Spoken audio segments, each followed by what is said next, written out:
Meu nome é Kendall Griffin. Tenho 31 anos. E, por 8 anos, minha família me usou como babá em período integral e sem salário. Na sexta-feira à noite, bem no meio do jantar, meu irmão olhou para mim com aquele sorriso arrogante e disse: se você quiser continuar morando aqui, vai começar a pagar aluguel. $900 por mês a partir de agora. Shelby quase cuspiu o vinho de tanto rir. Minha mãe não conseguia olhar nos meus olhos. Meu pai continuou cortando o bife. Silêncio total. Eu não gritei. Não implorei. Só sorri o primeiro sorriso verdadeiro que senti em muito tempo e me levantei, dizendo calmamente: obrigada pelo lembrete. Fui para o meu quarto, joguei minhas coisas em uma mala e fui embora. Sem drama, sem despedida. Arrastei a mala passando pela mesa, abri a porta da frente e saí para a noite fresca de Indianápolis. Devon gritou atrás de mim: você vai embora por causa de aluguel? Eu não olhei para trás. Entrei no carro e dirigi para longe. 2 semanas depois, meu irmão mandou uma mensagem que me fez rir mais do que ri em anos. Antes de eu contar o que ele disse, já deixa o like, se inscreve e comenta de onde você está assistindo, porque o que aconteceu depois destruiu tudo o que eles achavam que tinham. Vamos voltar ao começo.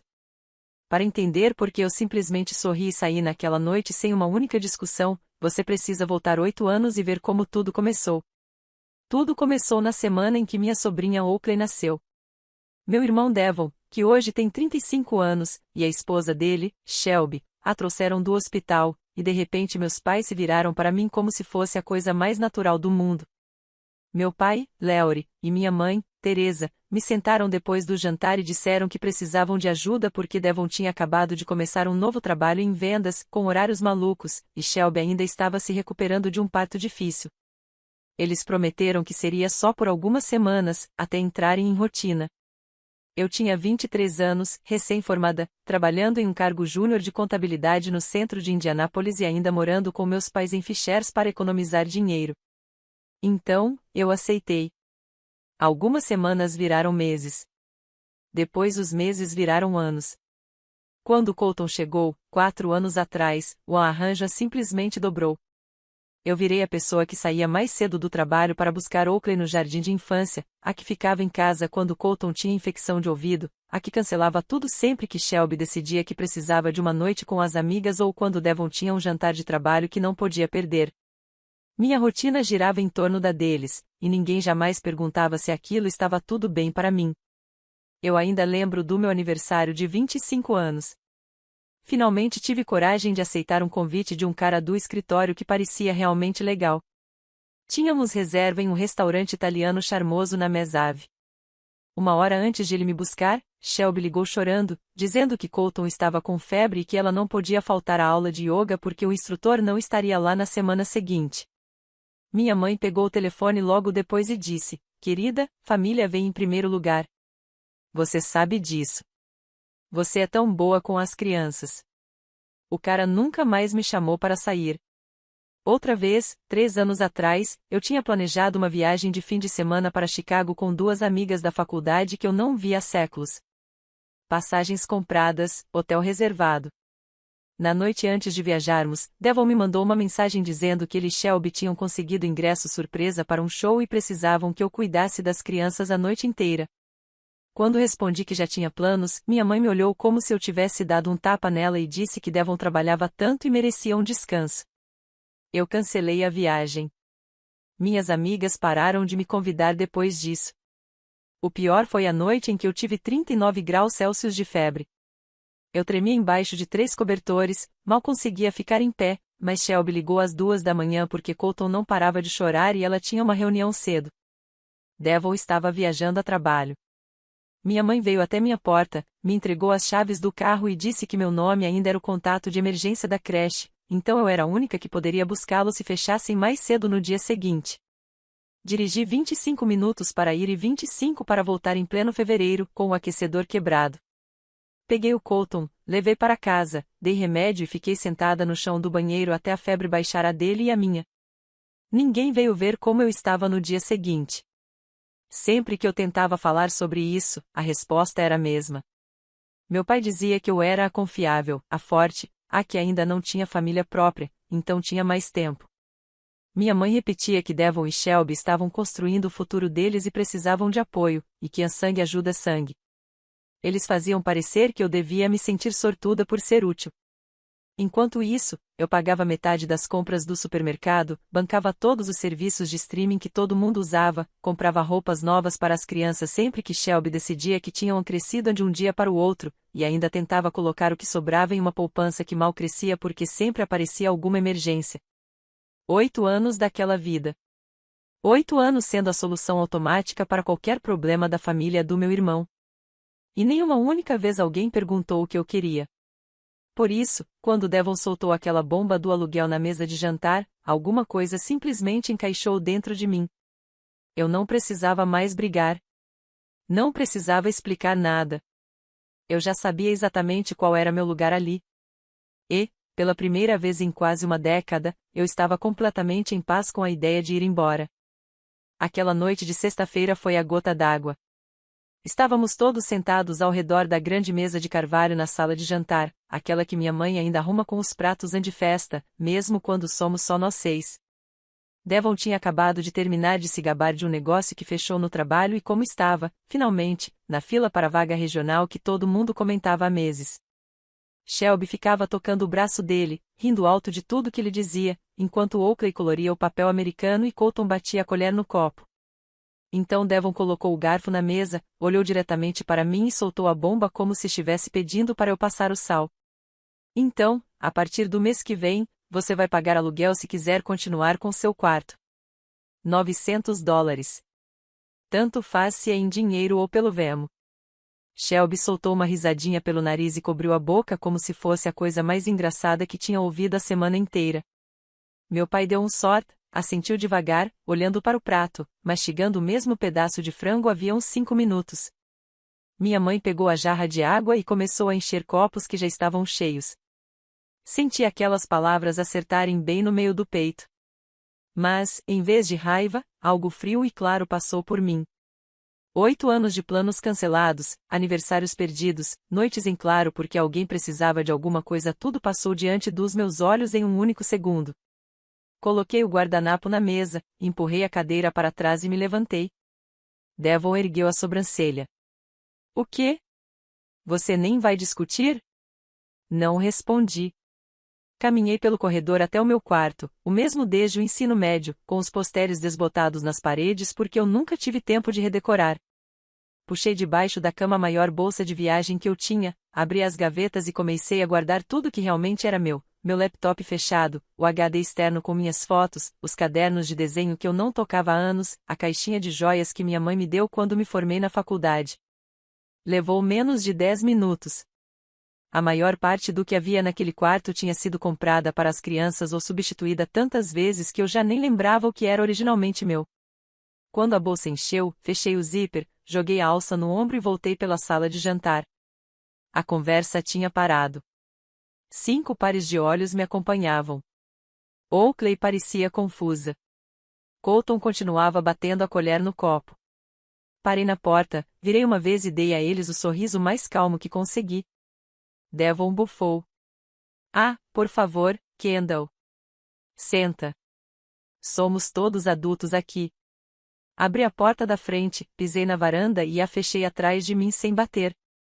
O ar da noite estava mais frio do que o normal para o começo do outono em Indiana, mas tinha gosto de limpeza. Joguei a bolsa no banco de trás do carro, sentei no banco do motorista e fui embora. 40 minutos depois, eu estava fazendo check-in em um Super 8 perto da saída da I-69, no lado norte de Indianápolis. O atendente mal levantou os olhos do celular ao me entregar o cartão-chave. O quarto 212 cheirava a cigarro velho e aromatizador barato. Mas no instante em que tranquei a porta e encostei nela, percebi algo que não sentia havia quase uma década. Silêncio. Sem bebê chorando no fim do corredor. Sem Shelby gritando que alguém precisava correr até o Target para comprar mais fraldas.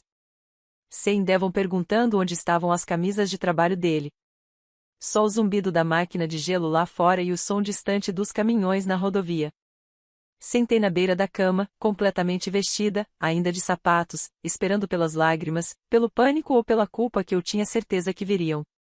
Nada aconteceu. Meu telefone continuou apagado porque eu desliguei no momento em que entrei no carro.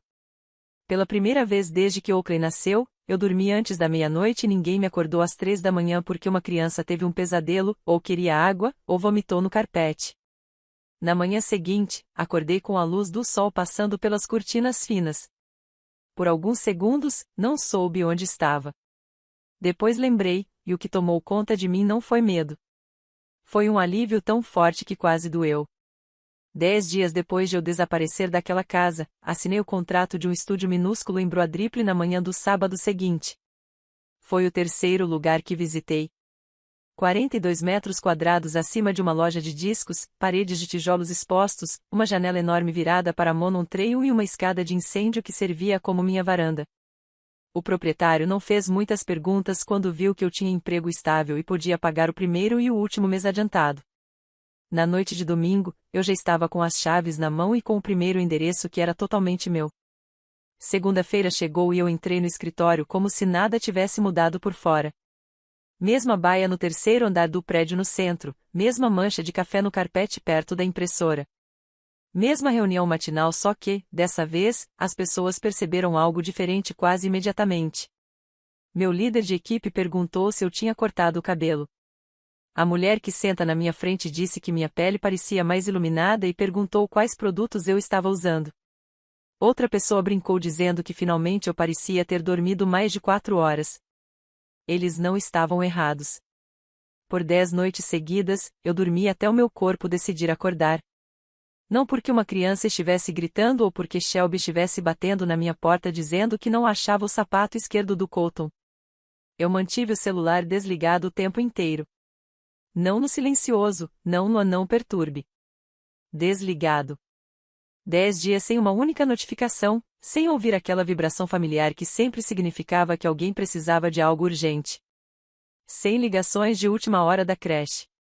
Sem pedidos para passar no mercado antes de ir para casa. Sem mensagens perguntando se eu podia ficar com as crianças para Devon levar Shelby a algum bar novo na cobertura. Apenas silêncio.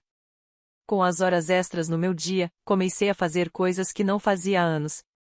Passeei pelo Farmers Market de Broadripple no fim de semana e comprei flores frescas só porque eram cheirosas.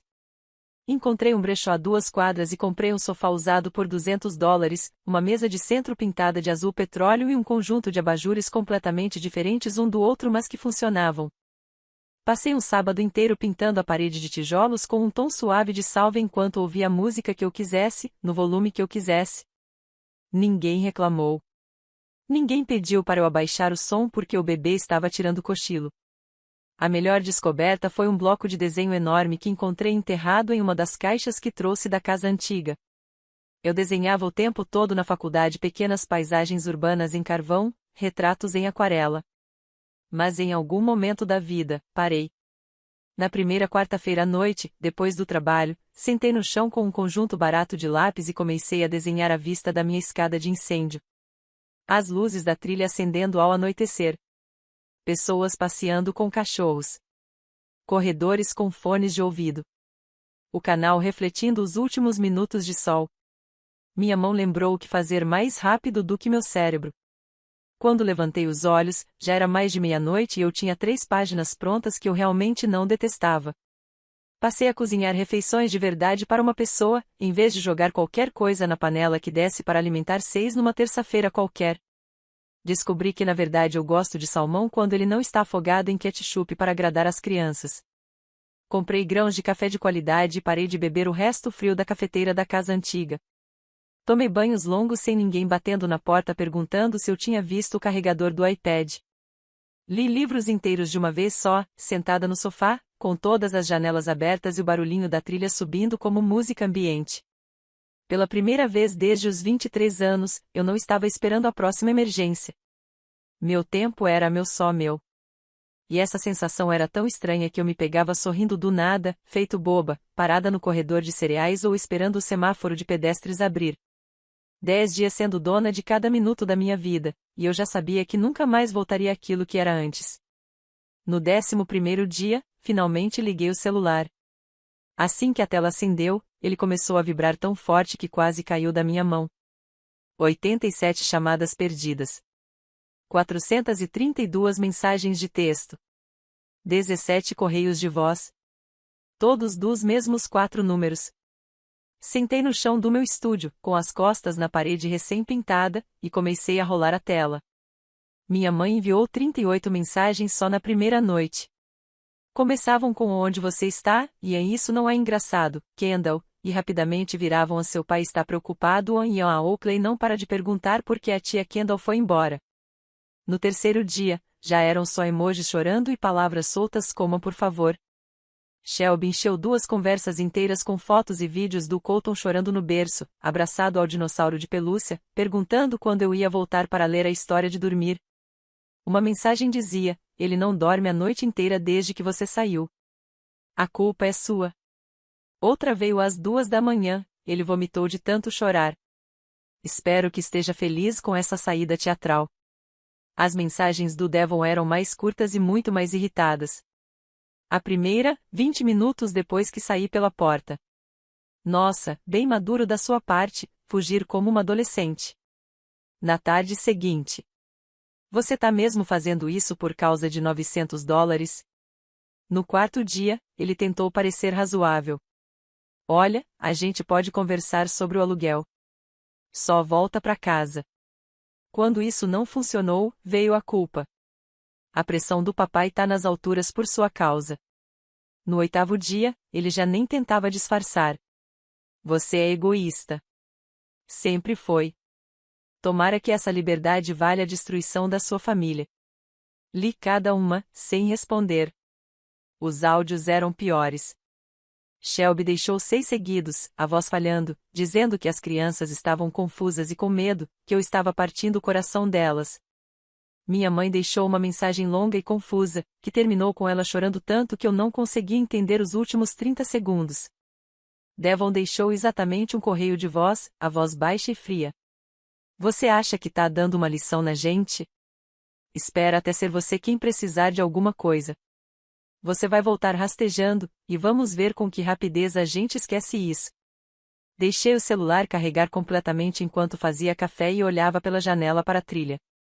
Pessoas passeavam com cachorros, empurravam carrinhos de bebê, vivendo vidas que não giravam em torno da minha disponibilidade. Quando chegou a 100%, abri primeiro a conversa do Devon, porque a raiva dele era mais fácil de encarar. Digitei 6 palavras e enviei antes que pudesse duvidar de mim mesma. Estou segura. Pare de me contatar. Nada além disso. Sem explicação, sem desculpa, sem promessa de conversar depois. Os 3 pontinhos apareceram na hora, desapareceram, voltaram. Meu celular começou a tocar. Devon. Recusei a chamada. Tocou de novo. Shelby, recusei. Mamãe, recusei. Então as mensagens começaram a chegar mais rápido do que eu conseguia ler. Devon, é isso? É só isso que você tem a dizer? Shelby, você vai mesmo fazer isso com as crianças? Mamãe, querida, por favor, só diga que você está bem. Eu desliguei o volume e abri as configurações. Um por um, bloqueei cada número que passou os últimos 10 dias tentando me puxar de volta. Devon primeiro, depois Shelby, depois mamãe, depois papai mesmo ele não tendo mandado uma única mensagem. Quando bloqueei o último, a tela finalmente ficou silenciosa. Levantei, caminhei até a saída de incêndio e abri a janela. O ar de outubro estava fresco e cheirava a folhas caídas. Pela primeira vez em muito mais tempo do que eu conseguia lembrar, ninguém sabia exatamente onde eu estava, e ninguém podia me alcançar a menos que eu permitisse. O poder daquele silêncio me envolveu como o cobertor mais quente que já tive. Deixei o celular virado para baixo no balcão e voltei para meu caderno de desenho. A trilha estava cheia de corredores de sábado, e a luz estava perfeita. Eu tinha a tarde inteira e ninguém para responder. 2 semanas depois do dia em que fui embora, Devon encontrou meu novo endereço. Eu estava voltando do mercadinho da esquina com uma sacola de compras quando vi o SUV preto dele estacionado torto, ocupando 2 vagas, bem em frente ao meu prédio. Ele estava encostado na porta do motorista, braços cruzados, encarando a entrada como se estivesse ali há horas. Assim que me viu, O rosto dele se contorceu entre raiva e alívio, e ele se afastou do carro. Continuei andando no mesmo ritmo. Sem correr, sem me esconder. Quando cheguei aos degraus, ele se moveu para me bloquear. Como diabos você pagou por esse lugar? Foram as primeiras palavras que saíram da boca dele. Ajustei a sacola para o outro braço e olhei diretamente nos olhos dele. Isso não é mais da sua conta. Ele riu uma risada forçada, alta demais, a ponto de um casal com um cachorro olhar na nossa direção. Não é da minha conta. Você desaparece por 2 semanas. Deixa a mamãe desesperada. Faz a Shelby lidar com 2 crianças gritando sozinha. E agora não é da minha conta. Dei um passo para ficar mais perto, para que as pessoas na calçada não ouvissem tudo. Saia da frente. Em vez disso, ele firmou os pés. Você vai para casa. Entra no carro. Eu não estou pedindo. Coloquei a sacola no degrau de baixo, peguei o celular do bolso e abri o teclado para discar 190. Meu dedo pairou sobre o botão de ligar. Os olhos do Devon deslizaram para a tela e algo na expressão dele vacilou, mas ele insistiu. Você acha que consegue sobreviver aqui fora sozinha? Acha que é durona agora? Volta para casa.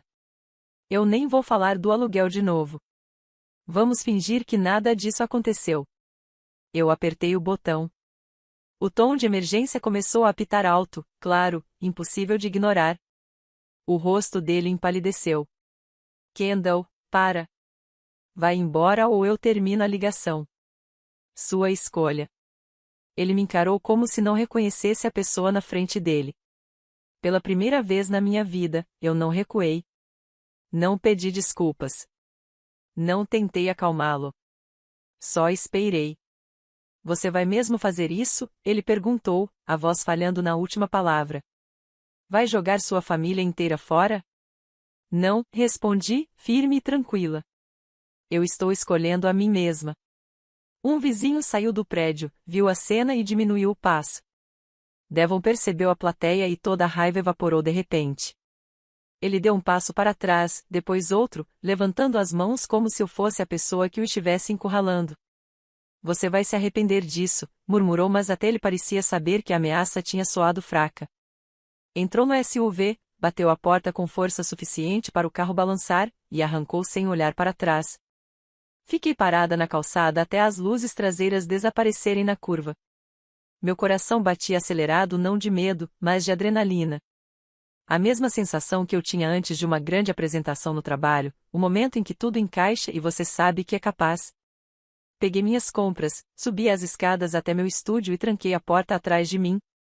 Por um minuto, fiquei apoiada nela, ouvindo o silêncio que agora me pertencia. Depois desempacotei a comida, fiz o jantar e comi na escada de incêndio enquanto o sol descia atrás da trilha. Devon nunca apareceu de novo. 1 mês depois, tudo na casa antiga simplesmente desmoronou. A primeira babá contratada durou exatamente 5 dias. Era uma estudante universitária que achou que cuidar de 2 crianças seria dinheiro fácil. Na quarta-feira, ela mandou mensagem para Shelby dizendo que Colton tinha mordido ela 2 vezes e que Oakley se recusava a ouvir qualquer pessoa que não fosse eu. Na sexta, ela pediu demissão sem aviso e bloqueou o número deles. A segunda nem chegou a aparecer depois de ler as avaliações online que a primeira deixou. Sem ninguém para cuidar das crianças, Devon e Shelby tentaram dar conta sozinhos. A casa virou um caos em menos de uma semana. A pia sumiu debaixo de uma pilha de louça. A lavanderia transbordou até o chão do corredor. O quarto de brinquedos parecia que um tornado tinha passado por lá, brinquedos por toda parte, comida velha grudada no carpete. Eles finalmente chamaram um serviço de limpeza profissional que cobrou $350 só para deixar o lugar habitável novamente. E a equipe de limpeza disse a eles que aquela era uma das piores casas que tinham visto o ano inteiro. O trabalho do Devon foi a próxima coisa a desmoronar. Ele era o principal candidato para o cargo de gerente regional de vendas. Todo mundo sabia que vinha com um aumento de 40% e um carro da empresa. A entrevista final exigia que ele provasse que podia viajar 2 noites por mês e trabalhar até mais tarde quando necessário. Sem uma babá confiável, ele precisou recusar todas as viagens de última hora e sair cedo 3 dias por semana para buscar as crianças na creche. O chefe dele mandou um e-mail educado retirando a oferta e deu a promoção para outra pessoa. Shelby chegou ao limite na mesma semana. Arrumou 2 malas, levou as crianças para a casa dos pais em Carmel e disse ao Devon que estava entrando com o pedido de separação. Disse que nunca tinha aceitado ser mãe solo enquanto ele corria atrás de um emprego que, na prática, já não existia. A última notícia que tive deles foi que ela estava se encontrando com um advogado de divórcio e Devon estava dormindo no sofá da sala porque não conseguia encarar o quarto principal vazio. 2 meses exatos depois do dia em que saí, apareceu um número novo no meu celular com uma mensagem que me fez parar no meio do corredor do mercado. Kendall, a empresa cancelou minha promoção porque não consigo manter horários estáveis. Shelby vai pedir o divórcio. Me desculpa. Volta pra casa. Eu nunca mais vou pedir aluguel. Fiquei olhando para a tela por muito tempo. Depois digitei 8 palavras, enviei, e bloqueei o número para sempre. Eu deixei de ser sua solução há muito tempo. Essa foi a última mensagem que mandei para qualquer um deles. Hoje, ainda moro no mesmo pequeno estúdio em Broadripple. Minha conta poupança está crescendo pela primeira vez em 8 anos. Janto na escada de incêndio quando o clima está bom e desenho o canal até os postes de luz se acenderem. Viajo nos fins de semana quando quero. Durmo a noite inteira. Finalmente comprei o conjunto de aquarela que sempre quis e me matriculei em uma aula de arte noturna no centro comunitário local. Minha vida é tranquila, simples e completamente minha. Ser necessária não é a mesma coisa que ser amada. Quando você deixa de ser útil, finalmente vê quem realmente se importava com você e quem só se importava com o que você podia fazer por eles. Aprendi essa lição da pior maneira, mas aprendi totalmente. Se você já se sentiu o capacho da família, saiba que ir embora não é egoísmo. É sobrevivência. E do outro lado dessa porta existe uma vida que pertence somente a você. Obrigada por ficar comigo até o fim dessa história. Se algo aqui tocou você, compartilhe nos comentários. Eu leio cada um. Curta, se inscreva se ainda não fez isso, e a gente se vê no próximo.